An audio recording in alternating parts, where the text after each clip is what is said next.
What is we talking about? Oh, what are we talking about? What is we talking about?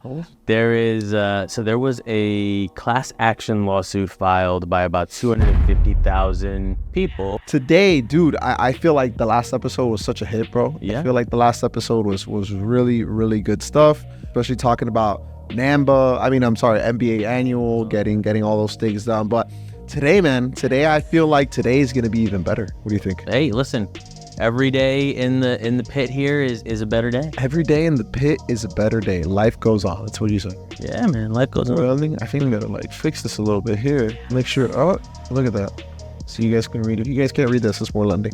But yeah, so today we're actually going to be talking about some stuff in the industry that's actually going to affect you directly as a loan officer. Sure. And those items are some big pieces of news, maybe some regulatory changes that we're going to just throw ourselves on top of for a bit. Okay. But mainly, let's talk about this realtor settlement thing that just happened. Yeah, that was big.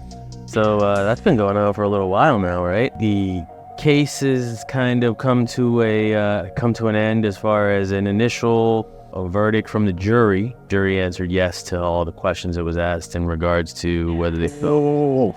Let's back up. Let's back up. Yeah. What is we talking about? Oh, what are we talking about? What is we talking about? There was a class action lawsuit filed by about 250,000 people. I believe the case was tried in the state of Missouri, and it was about sellers of homes being, I guess, I want to call it forced, or want to call it, made to pay a specific percentage for the sale of their home. And that was particularly because they had to also pay the buyer side agent's cut that the listing agent and the buyer's agent, work out amongst themselves. Named in the lawsuit were like four of the biggest real estate firms in the US. Also, NAR was, the National Association of Realtors, was named. And, this thing's going to have a lot of repercussions that will reverberate through the entire industry. I do believe that that's going to be the case.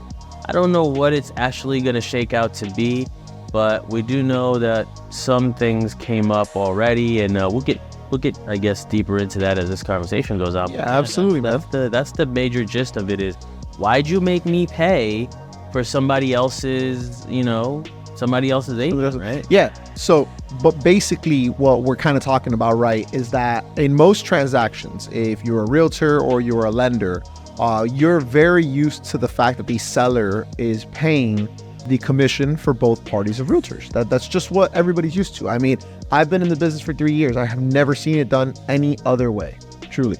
So that's maybe to yourself, you're like, oh, but that's how it's done. That's how it's normal. But the sellers finally stood up and said, why am I paying for somebody else to do the work?